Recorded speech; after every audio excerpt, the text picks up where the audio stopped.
بسم اللہ الرحمن الرحیم۔ محترم ناظرین و سامعین، السلام علیکم ورحمۃ اللہ وبرکاتہ۔ محترم ناظرین، قرآن مجید میں جانوروں کے بارے میں ایسی باتیں ذکر ہیں جو ماڈرن سائنس اور زوولوجی نے حال ہی میں دریافت کی ہیں۔ یہ باتیں ظاہر کرتی ہیں کہ قرآن پاک صرف عبادت کی کتاب نہیں بلکہ اس میں فطرت کے گہرے راز چھپے ہیں جن کو ہم مثالوں سے واضح کریں گے۔ آئیے ذرا اس کو سمجھتے ہیں۔ سورۃ البقرہ کی آیت نمبر 26 کے اندر اللہ تبارک و تعالیٰ نے فرمایا،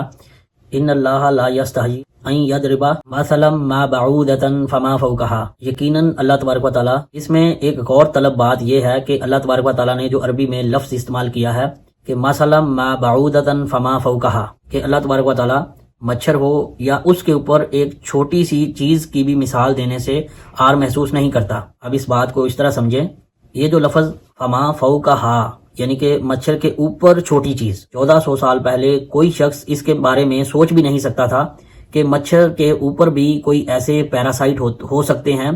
یعنی کہ مچھر کے اوپر بھی ایک چھوٹا سا کیڑا موجود ہو سکتا ہے، جس کو سائنسدانوں نے 1200 سال بعد دریافت کیا۔ یہ بات کسی معجزے سے کم نہیں ہے۔ اب اللہ تبارک و تعالیٰ نے یہ مثال اس وقت تھی، دنیا ابھی تک اس بات سے ناواقف تھی کہ مچھر کے اوپر بھی کوئی چھوٹا کیڑا ہو سکتا ہے۔ اگر قرآن پاک کو سمجھ کر پڑھا جائے تو اس میں ایسے سائنسی حقائق موجود ہیں جن کو تجربات کرنے کے بعد سائنس نے سمجھا ہے۔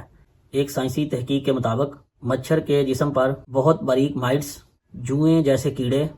چمٹ جاتے ہیں جو اس کا خون چوستے ہیں۔ ایک سائنٹسٹ انتھون ڈوگس نے پہلی دفعہ 1834 میں مچھر کے جسم پر چھوٹے پیراسائٹ کا ذکر کیا۔ بعد میں اس بات کو جدید سائنس نے تحقیق کر کے بتایا کہ کس طرح مچھر کے اوپر بعض اوقات ایسا کیڑا ہوتا ہے جو اس کا بھی خون چوس لیتا ہے۔ مچھر کے اوپر بھی ایک چھوٹے کیڑے کی جو اللہ تبارک و تعالیٰ نے مثال دی، جس کو سائنس نے 19ویں صدی میں آ کر سمجھا ہے، قرآن پاک میں 1400 سال پہلے اللہ تبارک و تعالیٰ نے اس کا تذکرہ کیا تھا۔ اور اسی طرح سورۃ الحج کی آیت نمبر 73 کے اندر اللہ تبارک و تعالیٰ نے فرمایا کہ اے لوگو، تمہارے سامنے ایک مثال بیان کی جاتی ہے جس کو غور سے سنو۔ اب اس میں غور سے سننے والی کیا بات ہے کہ اللہ کے سوا تم جن جن کو پکارتے ہو وہ ایک مکھی بھی پیدا نہیں کر سکتے، گو سارے کے سارے جمع ہو جائیں، بلکہ اگر مکھی ان سے کوئی چیز چھین کر لے جائے تو وہ بھی یہ مکھی سے چھین نہیں سکتے۔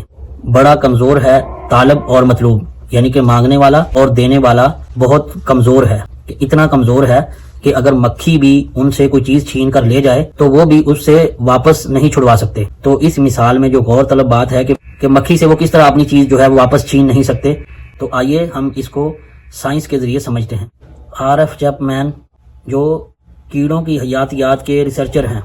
انہوں نے اس بات کی وضاحت کی کہ مکھی کس طرح کیمیائی انزائمز خارج کرتی ہے۔ یہ انزائم خوراک کو کیمیکل ڈیگریشن سے گزار دیتے ہیں، اور آج کی جدید سائنس نے یہ دریافت کیا ہے کہ مکھی جب کسی کھانے کے اوپر بیٹھتی ہے اور اس میں سے کچھ کھانا اپنے منہ میں اٹھا لیتی ہے تو اس کو ڈیگیسٹو انزائم میں تبدیل کر دیتی ہے، یعنی کہ اپنے تھوک میں موجود کیمیکل کے ذریعے اس کو لیکوڈ شکل میں تبدیل کر دیتی ہے، یعنی سادہ کیمیائی اجزاء جیسے شکر امینو ایسڈ میں توڑ دیتی ہے۔ پھر مکھی اس نیم مائع بنے ہوئے کھانے کو چوس لیتی ہے، یعنی کہ وہ ڈائریکٹ نہیں کھاتی، پہلے وہ اپنے تھوک کے ذریعے اس کو لیکوڈ فارم میں تبدیل کر دیتی ہے، اور سائنس نے اس عمل کو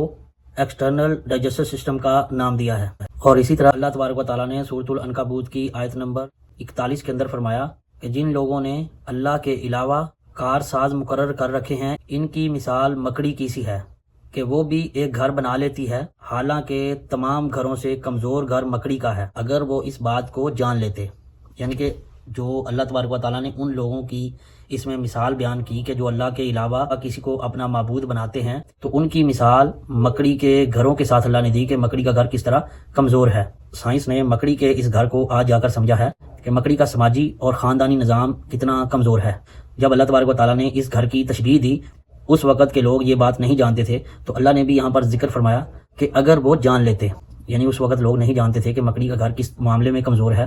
اور آج ماڈرن سائنس نے اس بات کو دریافت کیا کہ مکڑی کا گھر کتنا کمزور ہے۔ حالانکہ جو مکڑی کا جالا ہے وہ شکار پکڑنے کے لیے تو اس کے لیے فائدہ مند ہے، مکڑی کا خاندانی اور سماجی نظام اس وجہ سے بھی کمزور ہوتا ہے۔ بعض اوقات مادہ مکڑی نر مکڑی کو مار دیتی ہے، اور مکڑیوں کے بچے بھی ایک دوسرے کو مار دیتے ہیں۔ اس وجہ سے مکڑی کا گھر محبت، حفاظت اور سکون کے نظام سے بھی خالی ہے، اور اس کا خاندانی نظام بھی بہت کمزور ہے۔ اور قرآن پاک میں اللہ تبارک و تعالیٰ نے اس کا ذکر کیا کہ کس طرح مکڑی کا گھر کتنا کمزور ہے۔ اللہ تبارک و تعالیٰ نے اس طرح کی مثالیں اس لیے بھی دی ہیں